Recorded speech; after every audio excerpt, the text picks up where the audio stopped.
जय हिंद दोस्तों, स्वागत करता हूं आपके अपने YouTube channel GS hub by DS sir में। तो कैसे हो आप लोग? उम्मीद करता हूं आप सब अच्छे होंगे। दोस्तों, आज की इस श्रृंखला में हम एक शानदार से नई शुरुआत करने वाले हैं। इस श्रृंखला में हम देखेंगे UP police, Bihar police, Delhi police तथा SSC CGL, SSC CPO SI, SSC MTS, railway तथा यूपीएसआई जैसी विभिन्न प्रतियोगी परीक्षाओं को मद्देनजर रखते हुए सामान्य अध्ययन यानी कि जीएस जीके की एक शानदार क्लास। दोस्तों, आज है क्लास संख्या 1 और आप सभी का स्वागत है आपके अपने YouTube channel GS hub by DS sir पर। दोस्तों, इस श्रृंखला में हम देखेंगे जीएस जीके के वो शानदार प्रश्न जो आपके प्रीवियस ईयर एग्जाम में बार बार पूछे जाते हैं। प्रतिदिन शाम 8 बजे जुड़ना ना भूलें आपके अपने यूट्यूब चैनल पर। दोस्तों, आज की क्लास के लिए माफ़ी चाहते हैं, थोड़ा समय लग गया क्योंकि बार पीपीटी बनाने में थोड़ा टाइम हो गया था। ठीक है, लेकिन कल से जो आपकी ये क्लास है निरंतर आपके समय पर शुरुआत होगी। चलते हैं दोस्तों आज के पहले प्रश्न की तरफ। आज का पहला प्रश्न कह रहा है दोस्तों, तिथियों के साथ प्रयुक्त होने वाला बीसी किसका संक्षिप्तकार है? यानी कि जो तिथियां होती हैं, हम जो प्राचीन काल की तिथियां हम देखते हैं, जैसे भगवान बुद्ध का मान लीजिए जन्म हुआ था आपका 563 बीसी में। कितने कब हुआ था? 563 बीसी में। तो ये बीसी क्या है, हमें ये बताना है। वही पूछ रहा है कि बीसी किसका संक्षिप्तकार है। देखिए, अगर बात की जाए बीसी की, तो बीसी दोस्तों होता है आपका बिफोर क्राइस्ट। बिफोर क्राइस्ट का होता है बीसी। ठीक है, जो भगवान कौन थे? आपके ईसा मसीह थे। जो भगवान ईसा मसीह थे क्रिश्चियन धर्म के, ठीक है, इनके जब जो आपका जन्म हुआ था, ईसा मसीह के जन्म से पहले, ईसा मसीह के जो जन्म से पहले की जितनी भी घटनाएं हैं उन्हें हम बीसी में काउंट करते हैं, इसलिए इसे कहते हैं बिफोर क्राइस्ट। ठीक है, इंपॉर्टेंट है, क्वेश्चन अच्छे से याद रखेंगे। ईसा मसीह के जन्म के पूर्व की जो घटनाएं होती हैं उन्हें क्या कहते हैं? बीसी कहते हैं इसको आप। जबकि आप एक बार और याद रखेंगे, यहाँ पर कहा जाता है एडी। एडी क्या होता है? After death of Isa Masih. ठीक है, after death of Isa Masih के बाद की जो भी घटना है वो क्या होती है दोस्तों? आपकी एडी होती है। इसको आप लोग अच्छे से याद रखेंगे। तो बीसी जो है दोस्तों ये क्या है? आपका बिफोर क्राइस्ट है। इंपॉर्टेंट क्वेश्चन है, याद रखेंगे। इनमें से कोई भी ऑप्शन आपका सही नहीं होगा, जबकि ऑप्शन नंबर 1 सही हो जाएगा। चलते हैं अगले प्रश्न की तरफ। अगला प्रश्न आपसे पूछा गया है, फायान किसके शासनकाल में भारत आया था? तो अगर बात कर लें फायान के बारे में, फायान कौन था? तो ये दोस्तों याद रखेंगे प्रथम चीनी यात्री था। कौन था? प्रथम चीनी यात्री। क्वेश्चन पूछ लेगा कि प्रथम चीनी यात्री कौन था, तो फायान था, ऐसी जानकारी मिलती है। अगर बात कर लें फायान की, तो दोस्तों ये चंद्रगुप्त द्वितीय के शासनकाल में, चंद्रगुप्त द्वितीय के शासनकाल में, जो कि गुप्त वंश का एक शासक था। कौन था? गुप्त वंश का एक शासक था चंद्रगुप्त द्वितीय। ठीक है, इसको याद रखेंगे। और ये चंद्रगुप्त द्वितीय के शासनकाल में आपका फायान आया था। और जैसे ही फायान आया, इसने भारत के जितने भी आपके महाविद्यालय विश्वविद्यालय थे इनमें इसने पढ़ाई की। और इस दौरान भारत में एक वृत्तांत लिखा, उसका नाम था फो क्यों की। क्या नाम था? याद रखेंगे, इंपॉर्टेंट क्वेश्चन है, फो क्यों की। ये पुस्तक क्वेश्चन पूछेगा किसकी है, तो बताना है आपको फायान की पुस्तक है। और ये किसके शासनकाल में आया था? तो चंद्रगुप्त द्वितीय, जो कि गुप्त वंश का एक शासक था, इसके शासनकाल में आया था। इसके अतिरिक्त हर्षवर्धन के शासनकाल में एक व्यक्ति आया था जिसका नाम था ह्वेनसांग। क्या नाम था इसका? भी आप लोगों ने बहुत अच्छे से नाम सुना होगा, ह्वेनसांग का। और ह्वेनसांग की एक पुस्तक है जिसका नाम है सी यू की। क्या नाम है? सी यू की। ठीक है, वो पुस्तक थी फो क्यों की, जो कि फायान की थी। आपको फो से याद रखना है फायान, और ह्वेनसांग की पुस्तक क्या है? सी यू की।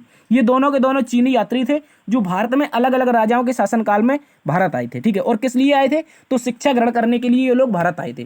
ठीक है, इसको भी आप लोग अच्छे से याद रखेंगे। तो इसका जो राइट आंसर होगा वो चंद्रगुप्त द्वितीय हो जाएगा। ठीक है, इसको याद रखेंगे। चलते हैं अगले प्रश्न की तरफ। अगला प्रश्न दोस्तों कह रहा है, किस हड़प्पा कालीन स्थल से नृत्य करती स्त्री की कांस्य की मूर्ति प्राप्त हुई है? तो बात करते हैं डांसर गर्ल, जो कि आपकी हड़प्पा सभ्यता में कांस्य से बनी हुई एक प्रतिमा प्राप्त हुई है। वो कहाँ से प्राप्त हुई है? तो याद रखेंगे, ये जो प्रतिमा है दोस्तों ये आपकी मोहनजोदड़ो से प्राप्त हुई है। ठीक है, ये याद रखना है, मोहनजोदड़ो से। अगर बात करने हड़प्पा सभ्यता की, तो दोस्तों 1921-22 में इसकी खोज होती है। 1922 में इसकी खोज होती है। दयाराम साहनी, याद रखना है, दयाराम साहनी और राखलदास बनर्जी। ठीक है, कौन थे? राखलदास बनर्जी। इन लोगों के द्वारा क्या की गई थी? ये इसकी खोज की गई थी। ये लोग कर क्या रहे थे? तो याद रखना है, भारत में रेल की पटरियों को बिछाने का कार्य कर रहे थे। किसका कर रहे थे? रेल की पटरियां बिछाने का कार्य कर रहे थे। तो इन लोगों को एक सभ्यता मिल जाती है जिसका नाम बाद में आगे चलकर हड़प्पा सभ्यता या सिंधु सभ्यता किया गया था। ठीक है, तो जो कांस्य की नृत्य करती हुई प्रतिमा थी ये दोस्तों आपकी लड़की की प्रतिमा थी और मोहनजोदड़ो से प्राप्त हुई थी। लेकिन यहीं पर एक और प्रतिमा प्राप्त हुई थी जो आपकी पत्थर की बनी हुई थी, और इस प्रतिमा का नाम था दोस्तों, इसको कहा जाता है पुजारी की प्रस्तर प्रतिमा। क्या कहा जाता है? पुजारी की प्रस्तर प्रतिमा। ठीक है, प्रस्तर मतलब होता है पत्थर, और ये जो प्रतिमा थी ये पुजारी की थी, और ये भी आपकी मोहनजोदड़ो से ही प्राप्त हुई थी। इसको भी आप लोग अच्छे से याद रखेंगे। तो इसका राइट आंसर मोहनजोदड़ो हो जाएगा।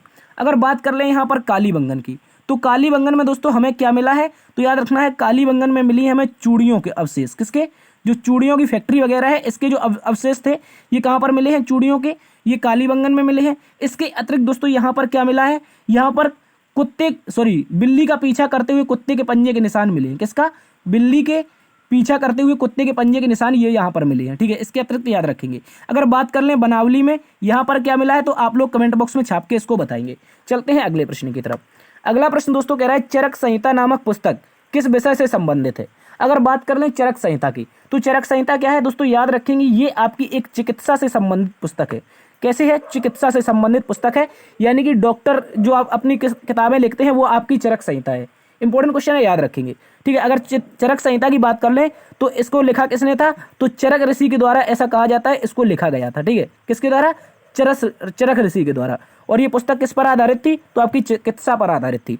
अगर बात कर लें राजनीति की पुस्तक, तो इतिहास में एक पुस्तक प्रसिद्ध हुई है जिसका नाम है अर्थशास्त्र। क्या नाम है?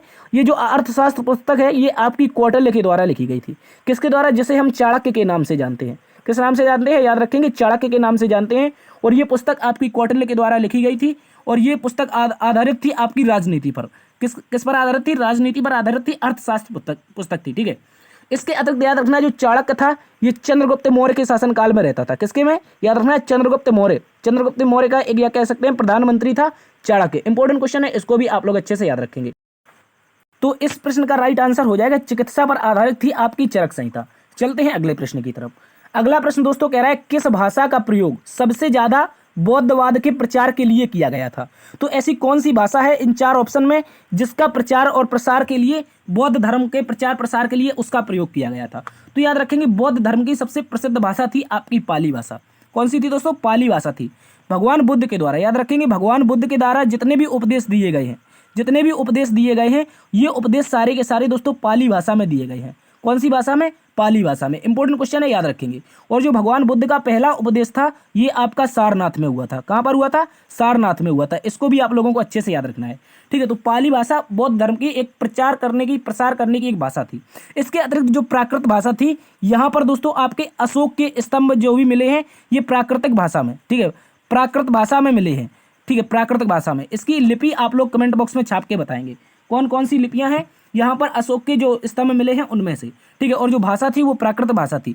अगर बात कर लें संस्कृत भाषा की, तो दोस्तों जो आपकी प्राचीन वैदिक ऋषियों की और आर्यों की जो भाषा थी वो आपकी संस्कृत भाषा थी। जितने भी आपके वेद वेदांग, ठीक है, ये जितने भी लिखे गए हैं ये सारे के सारे संस्कृत भाषा में लिखे गए हैं। तो इस प्रश्न का जो राइट आंसर हो जाएगा बौद्धवाद के प्रचार के लिए कौन सी भाषा का प्रयोग होता था? पाली भाषा का। इंपॉर्टेंट क्वेश्चन है, याद रखेंगे। चलते हैं अगले प्रश्न की तरफ। अगला प्रश्न कह रहा है दोस्तों सोमनाथ के मंदिर पर 1025 ई में महमूद गजनवी के आक्रमण के समय गुजरात का शासक कौन था? जो 1025 ईस्वी में महमूद गजनवी ने सोमनाथ मंदिर पर आक्रमण किया था, तो दोस्तों महमूद गजनवी का ये 16वें नंबर का आक्रमण था। कौन था? 16वें नंबर का आक्रमण था। इसको आप लोग अच्छे से याद रखेंगे। कब किया था? 1025 ईस्वी में किया था। ठीक है, किसने किया था? तो महमूद गजनवी ने किया था। और इस समय क्वेश्चन पूछा कि गुजरात का शासक कौन था, तो बात कर लें गुजरात के शासक की। किसकी? गुजरात के शासक की। तो इस समय गुजरात का शासक दोस्तों भीमदेव प्रथम था। कौन था? भीमदेव प्रथम। ठीक है, इसको आप लोग अच्छे से याद रखेंगे, भीमदेव प्रथम था। और कहा जाता है कि जब सोमनाथ मंदिर पर महमूद गजनवी ने आक्रमण किया तो इसके साथ कितने सैनिक थे? 5000 सैनिक थे। और इन 5000 सैनिकों ने इतना ज़्यादा नरसंहार किया था, वहाँ पर लगभग 50,000 ब्राह्मणों को जान से मार दिया था।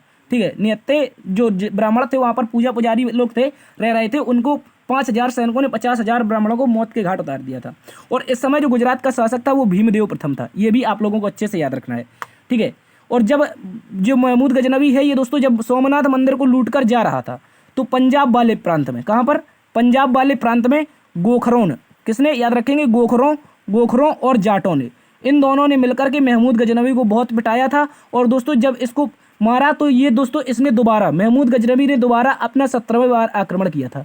भारत पर 17वीं बार आक्रमण किया, ये किया था 1027 में। कब किया था?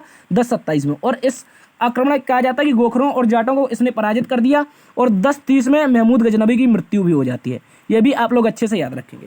ठीक है, तो इसका राइट आंसर भीमदेव प्रथम हो जाएगा। चलते हैं अगले प्रश्न की तरफ। अगला प्रश्न दोस्तों आपसे कह रहा है मुगल शासकों ने भारत पर 1526 से 1857 तक शासन किया। मुगल काल की राजभाषा कौन थी? कौन कौन सा क्वेश्चन पूछा कि मुगल काल की राजभाषा कौन थी। तो बहुत सारे विद्यार्थी यहाँ पर गलती कर देते हैं, उन्हें लगता है कि मुसलमान थे मुगल। मुगल कौन थे याद रखेंगे, उन्हें लगता है दोस्तों कि मुगल क्या थे, मुसलमान थे, और वो क्या लगा देते हैं, इस कारण उर्दू राइट आंसर लगा देते हैं, जो कि इसका गलत आंसर है। ठीक है, इसका गलत आंसर है। अगर बात कर लें दोस्तों मुगल काल की भाषा की, तो मुगल काल की दोस्तों जो भाषा थी ये आपकी अरबी नहीं थी, ये आपकी फारसी भाषा थी। क्या थी याद रखेंगे, मुगल काल की जो भाषा थी ये दोस्तों आपकी फारसी भाषा थी। बहुत इंपॉर्टेंट क्वेश्चन है, इसको याद रखेंगे। तो मुगलों ने भारत पर शासन किया था 1526 में। 1526 में इसकी स्थापना मुगल वंश की बाबर के द्वारा की जाती है। और 1857 की क्रांति के दौरान मुगल बादशाह जो अंतिम बादशाह था वो आपका बहादुर शाह जफर था। कौन था, बहादुर शाह जफर सेकंड। ठीक है, बहादुर शाह जफर सेकंड इस समय बादशाह था, और इसने आपके 1857 की क्रांति में दिल्ली से नेतृत्व किया था। ठीक है, इसको याद रखेंगे। तो मुगलों की जो राजभाषा होगी वो दोस्तों आपकी हो जाएगी फारसी। इसको आप लोग अच्छे से याद रखेंगे। चलते हैं अगले प्रश्न की तरफ। अगला प्रश्न दोस्तों कह रहा है, किस राष्ट्रकूट शासक ने रामेश्वरम में विजय स्तंभ एवं देवालय की स्थापना की। रामेश्वरम में राष्ट्रकूट, ऐसा कौन सा राष्ट्रकूट शासक था जिसने रामेश्वरम गया और वहां पर विजय स्तंभ बनवाया, उसके अतिरिक्त देवालय यानी कि भगवान शिव का एक मंदिर भी बनवाया। तो याद रखेंगे ये जो शासक था राष्ट्रकूट वंश का, ये आपका था कृष्णथर्ड। कौन था, कृष्णथर्ड एक ऐसा शासक था जिसने विजय स्तंभ का निर्माण तमिलनाडु के रामेश्वरम में करवाया और यहाँ पर एक शिवालय भी बनवाया था। ठीक है, इसके अतिरिक्त आपको याद रखना है जो ये राष्ट्रकूट वंश है, इसकी जो स्थापना है, राष्ट्रकूट वंश की स्थापना दोस्तों किसने की थी, याद रखेंगे दंती दुर्ग प्रथम ने की थी। जबकि इस वंश का सबसे चर्चित जो शासक था ये आपका दोस्तों कृष्ण प्रथम था, और इसने कहाँ के मंदिर बनवाए थे ये लोग आप लोग इसको कमेंट बॉक्स में छाप के बताएंगे। ठीक है, जो ये कृष्ण प्रथम था इसने कौन सा ऐसा मंदिर है जो प्रसिद्ध है और इसका निर्माण करवाया था, और ये भी बता दूं कि एक ही पहाड़ को काटकर बनवाया था। अब आप लोग इसको कमेंट बॉक्स में छाप के बता सकते हैं कौन सा मंदिर था। ठीक है, और इसका जो राइट आंसर हो जाएगा रामेश्वरम के विजय स्तंभ और देवालय का निर्माण कृष्ण तृतीय के द्वारा करवाया गया था। ठीक है, चलते हैं अगले प्रश्न की तरफ। अगला प्रश्न दोस्तों कह रहा है, दिल्ली सल्तनत का कौन सा सुल्तान नया धर्म चलाना चाहता था किंतु उलेमाओं ने इसका विरोध किया था। यह भी एक शानदार क्वेश्चन है, इसको आप लोग अच्छे से याद रखेंगे। अगर बात करें दोस्तों दिल्ली सल्तनत के उस सुल्तान की जो अपना नया धर्म चलाना चाहता था, उसका नाम था अलाउद्दीन खिलजी। क्या नाम था दोस्तों, उसका नाम अलाउद्दीन खिलजी था। इसको आप लोग अच्छे से याद रखेंगे। दोस्तों जो अलाउद्दीन खिलजी था ये चाहता था कि वो अपना नया धर्म की शुरुआत करे, लेकिन जो उस समय के उलेमा हुआ करते थे उन्होंने इसका खुलकर के विरोध किया और इसको सुल्तान मानने से इनकार करने लगे। तो उसने अपना जो अलाउद्दीन खिलजी था इसने फिर जो अपना नया धर्म चलाने का जो विचार था उसको त्याग दिया था। ठीक है, इसको भी याद रखेंगे। अगर बात कर लें बलवन की तो इसकी दो प्रथाएं प्रमुख है, एक तो सिजदा और पैबोस की प्रथा। कौन सी, सिजदा और पैबोस की प्रथा किसकी प्रमुख है, तो याद रखना ये दोस्तों बलवन की है। इसके अतिरिक्त दोस्तों इसकी लौह और रक्त की नीति, लौह और रक्त की नीति किसकी प्रमुख है ये भी याद रखना है, ये दोस्तों बलवन की है। इसके अतिरिक्त अलाउद्दीन खिलजी की बात की जाए तो दोस्तों इसकी बाजार नियंत्रण प्रणाली प्रमुख है। बाजार नियंत्रण जो प्रणाली है, बाजार प्रणाली, ये किसकी प्रमुख है, ये आपकी अलाउद्दीन खिलजी की। इसके अतिरिक्त मोहम्मद बिन तुगलक की बात की जाए तो दिल्ली सल्तनत का सबसे पढ़ा लिखा शासक था और इसने अपनी राजधानी दिल्ली से दौलताबाद बनाई थी। कहाँ बनाई थी, दिल्ली से, याद रखना है दिल्ली से दौलताबाद। दौलताबाद कहाँ पर पड़ता है, देवगिरी का इसने नाम चेंज कर दिया था जो कि महाराष्ट्र में पड़ता है। ठीक है, इसको याद रखेंगे। और दिल्ली सल्तनत का वास्तविक संस्थापक किसे कहा जाता है, तो याद रखेंगे इल्तुतमिश को। ठीक है, इंपॉर्टेंट क्वेश्चन है, इसको भी याद रखेंगे। तो इसका जो राइट आंसर हो जाएगा अलाउद्दीन खिलजी हो जाएगा। चलते हैं अगले प्रश्न की तरफ। अगला प्रश्न दोस्तों कह रहा है आपसे, शिवाजी के प्रशासन में पेशवा किसे कहा जाता था। तो बात कर लें अगर शिवाजी के प्रशासन की तो जो पेशवा होते थे वो शिवाजी के प्रधानमंत्री को कहा जाता था।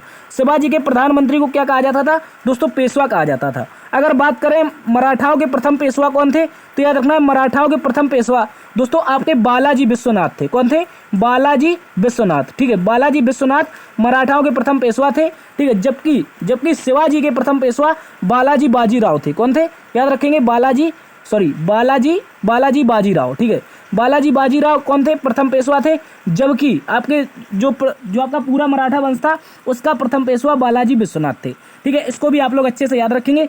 और जो दोस्तों पेशवा का पद था ये वंशानुगत था। कैसा था, वंशानुगत। ठीक है, पेशवा का बेटा ही पेशवा बनेगा, ऐसी जानकारी मिलती है किसमें, ये जो मराठा शासनकाल था उसमें। ठीक है, तो पेशवा का पद कैसा था, वंशानुगत था। इंपॉर्टेंट क्वेश्चन है, याद रखेंगे। प्रधानमंत्री को पेशवा कहते थे। चलते हैं अगले प्रश्न की तरफ। अगला प्रश्न दोस्तों कह रहा है, बांडीवास का युद्ध सन 1760 ईस्वी में हुआ था। इस युद्ध में कौन विजयी हुआ। ठीक है, अगर बात कर लें बांडीवास के युद्ध के, तो दोस्तों ये बांडीवास का जो युद्ध था ये आपका हुआ था 1760 में। कब हुआ था? 1760 में, ठीक है, इसको याद रखेंगे। और इसमें जो अंग्रेज थे, कौन थे? याद रखेंगे, अंग्रेजों ने दोस्तों, किसने? अंग्रेजों ने उनको हराया था। किसको हराया था? तो याद रखेंगे फ्रेंच को।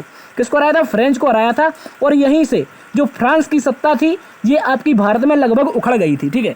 तो कह सकते हैं जो बांडीवास का युद्ध था ये फ्रेंचों के लिए एक निर्णायक युद्ध साबित हुआ। इसके तहत फ्रेंच पूरे भारत में छोटे से एरिया में सिकुड़कर छोटे से एरिया में रह गए थे, ठीक है, याद रखेंगे। जो बांडीवास का युद्ध था इससे अंग्रेजों का प्रभुत्व पूरे भारत पर लगभग हो गया था, ठीक है। तो इसको भी आप लोगों को अच्छे से याद रखना है। तो इसका जो राइट आंसर हो जाएगा, ब्रिटिश ने फ्रेंच को हराया था। ऑप्शन नंबर 3 सही उत्तर है। चलते हैं अगले प्रश्न की तरफ। अगला प्रश्न दोस्तों कह रहा है समस्त अंग्रेजी भारत में सर्वाधिक भूमि पर 51% अपनाई गई भू राजस्व व्यवस्था क्या थी? अगर बात कर लें 51% भू राजस्व व्यवस्था की, तो दोस्तों ये आपकी व्यवस्था थी, आपकी कौन सी? तो याद रखना है रैयतवाड़ी, ठीक है, इंपॉर्टेंट क्वेश्चन है, याद रखेंगे। अगर बात करें दोस्तों रैयतवाड़ी व्यवस्था की, रैयतवाड़ी व्यवस्था की अगर बात की जाए तो इसकी शुरुआत 1820 में हुई थी। कहाँ पर हुई थी? याद रखेंगे, कब हुई थी? 1820 में हुई थी। और कहाँ कहाँ हुई थी?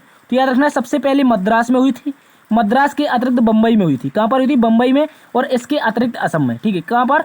ये 3 स्थानों पर रैयतवाड़ी व्यवस्था की शुरुआत होती है 1820 ईस्वी में, और मद्रास, बम्बई और असम प्रेसिडेंसी में इसकी शुरुआत की गई थी। इसकी जो शुरुआत की गई थी मद्रास के द्वारा की गई थी।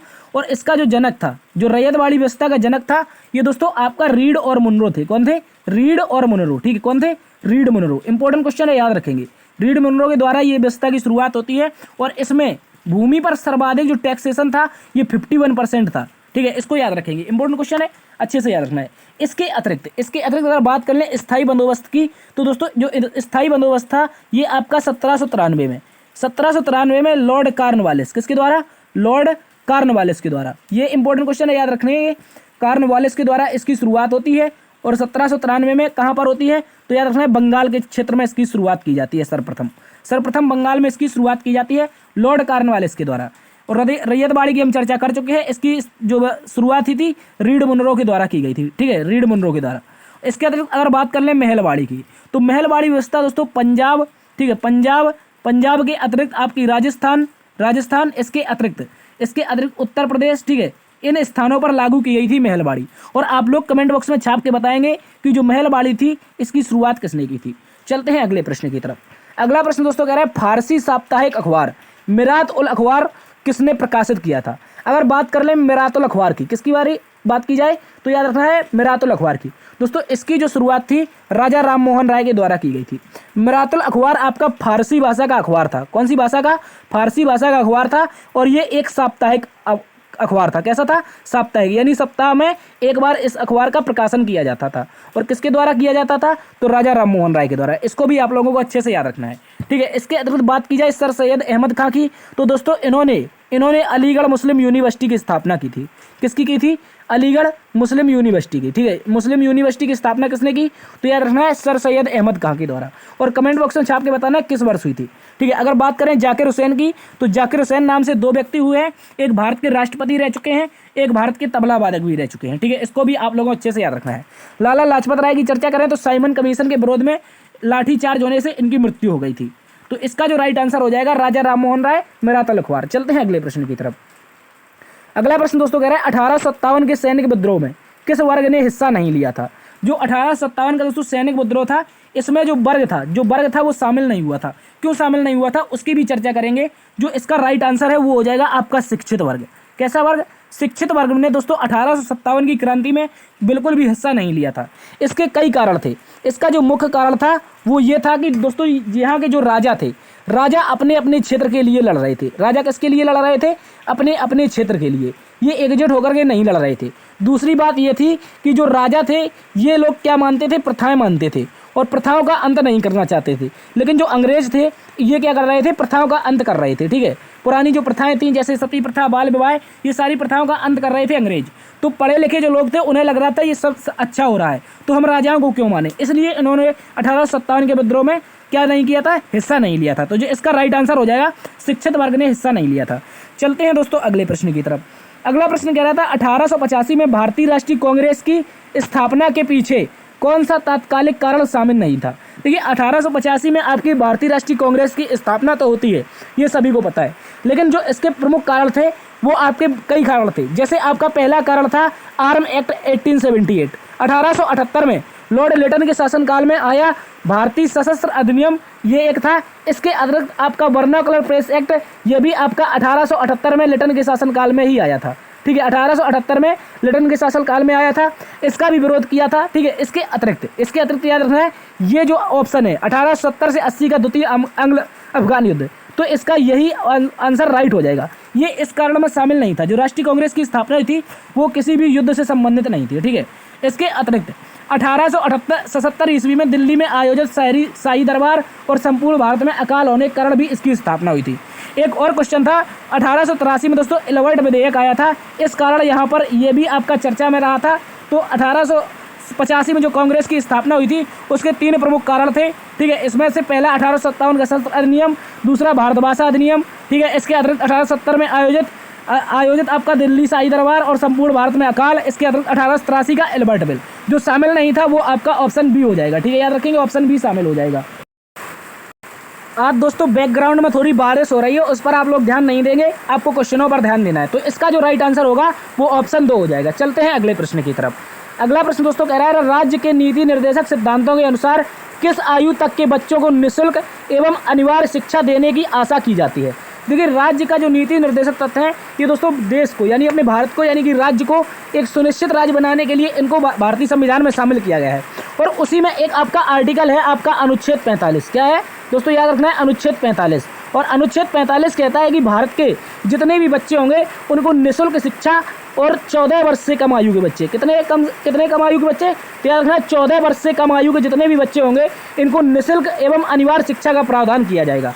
इसके अतिरिक्त आगे चलकर दोस्तों इसको भारतीय संविधान का फंडामेंटल राइट यानी कि मौलिक अधिकार भी बना दिया जाता है। क्या बना दिया जाता है, याद रखना है मौलिक अधिकार। ये भी इंपॉर्टेंट क्वेश्चन है, ये आपका बना दिया जाता है। और कब बनाया जाता है, तो 86वें संविधान संशोधन, 86वें कॉन्स्टिट्यूशनल अमेंडमेंट 2002 के तहत इसको भारतीय संविधान में मौलिक अधिकार बनाया जाता है।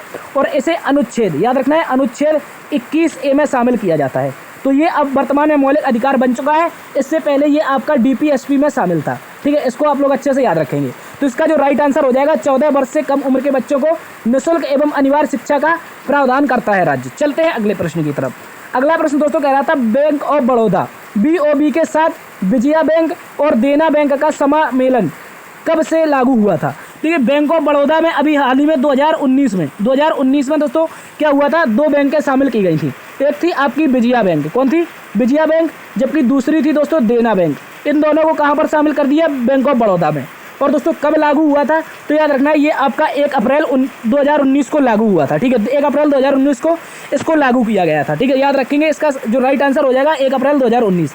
1 अप्रैल को ही क्यों, तो दोस्तों आपको पता होगा 1 अप्रैल से, याद रखेंगे 1 अप्रैल से 31 मार्च तक, 1 अप्रैल से 31 मार्च तक क्या होता है दोस्तों, ये आपका एक वित्तीय वर्ष होता है। ठीक है, जितने भी वित्तीय लेन देन के कार्य होते हैं वो इसी टाइम पीरियड में होते हैं। तो 1 अप्रैल 2019 को इसको विजया बैंक को और देना बैंक को बैंक ऑफ बड़ौदा में शामिल किया गया था। इसका जो राइट आंसर हो जाएगा वो ऑप्शन नंबर 4 हो जाएगा। चलते हैं अगले प्रश्न की तरफ। अगला प्रश्न दोस्तों कह रहा है वह कौन सी अवस्था है जिसमें मुद्रा का मूल्य गिर जाता है और कीमतें बढ़ जाती हैं। देखिए, आपका रुपया होगा यानी कि जो रुपया होगा ये तो डाउन हो जाएगा, लेकिन जो वस्तु होगी क्या होगी दोस्तों, ये वस्तु होगी, इसकी कीमत ऑटोमेटिक ऊपर बढ़ जाएगी। ठीक है, तो ये जो स्थिति होती है ये कहलाती है आपकी इन्फ्लेशन। क्या कहलाती है, इन्फ्लेशन कहलाती है। इसको आप लोग अच्छे से याद रखेंगे। और इन्फ्लेशन को कंट्रोल करने के लिए भारत में RBI के द्वारा एक समिति का गठन किया गया है, जिसे हम दोस्तों कहते हैं मॉनेटरी पॉलिसी कमेटी। क्या कहते हैं, MPC, यानी कि मौद्रिक नीति समिति कहते हैं। और इसका जो हेड होता है, मॉनेटरी पॉलिसी कमेटी का जो हेड होता है दोस्तों, ये होता है जो आपका RBI का गवर्नर होता है। कौन होता है, जो RBI का गवर्नर होता है, ये इसी कमेटी का हेड होता है। और मुद्रास्फीति को कंट्रोल करने के लिए RBI के द्वारा MPC का क्या किया गया है, गठन किया गया है।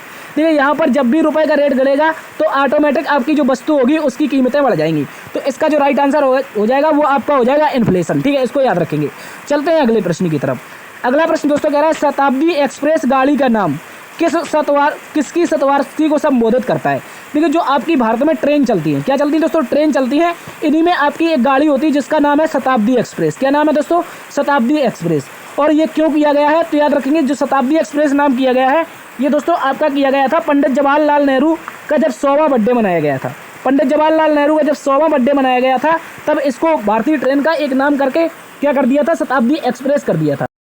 अगर दोस्तों पूछ ले ये किया कब किया गया था तो याद रखेंगे पंडित जवाहरलाल नेहरू का जन्म होता है दोस्तों 1888 में। कब होता है याद रखेंगे दोस्तों 1888 में। 1888 में पंडित जवाहरलाल नेहरू का जन्म होता है और आगे चलकर जब इनके 100 वर्ष पूरे हो जाते हैं जन्म के तो 1988 में भारत सरकार के द्वारा जो एक ट्रेन थी इसका नाम क्या कर दिया दोस्तों, शताब्दी एक्सप्रेस कर दिया। और ये पंडित जवाहरलाल नेहरू की शतवार्षिकी को दर्शाता है, ठीक है, इसको याद रखेंगे। अगर बात कर ले राष्ट्रीय कांग्रेस की तो अभी हमने चर्चा की, इसकी स्थापना 1885 में होती है।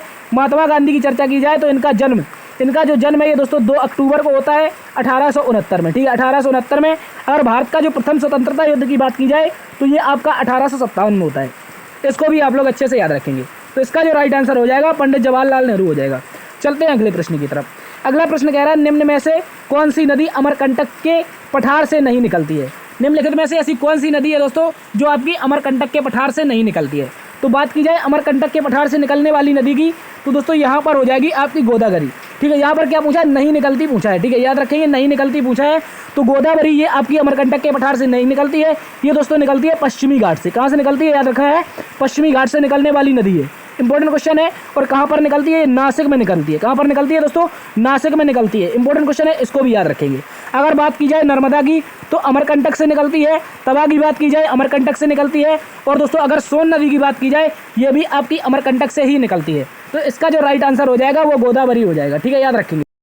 एक क्वेश्चन दोस्तों और आपको याद रखना है जो आपका होगा गोदावरी से। गोदावरी से क्या होगा दोस्तों, ये प्रायद्वीपीय भारत की सबसे बड़ी ये नदी है। क्वेश्चन पूछ लेगा कि प्रायद्वीपीय भारत की सबसे बड़ी नदी कौन सी है। तो याद रखना है प्रायद्वीपीय भारत की सबसे बड़ी नदी गोदावरी हो जाएगी और इसको दक्षिण भारत की गंगा भी कहा जाता है। चलते हैं अगले प्रश्न की तरफ। तो ये थी साथी आज की क्लास। उम्मीद करता हूँ आज की क्लास आपको पसंद आई होगी। दोस्तों यदि पसंद आई है तो एक बार से सेशन को लाइक कर दीजिए, दोस्तों में सेशन को शेयर करिए। यदि चैनल पर नए हैं तो इसको सब्सक्राइब जरूर करना। देखते रहिए दोस्तों GS Hub by DS sir. बड़ों का सम्मान करना, छोटों को प्यार देना। तब तक के लिए अपना भी ख्याल रखना। मिलते हैं कल नई क्लास में एकदम टाइम के साथ, ठीक है। तब तक के लिए अपना ख्याल रखना। जय हिंद।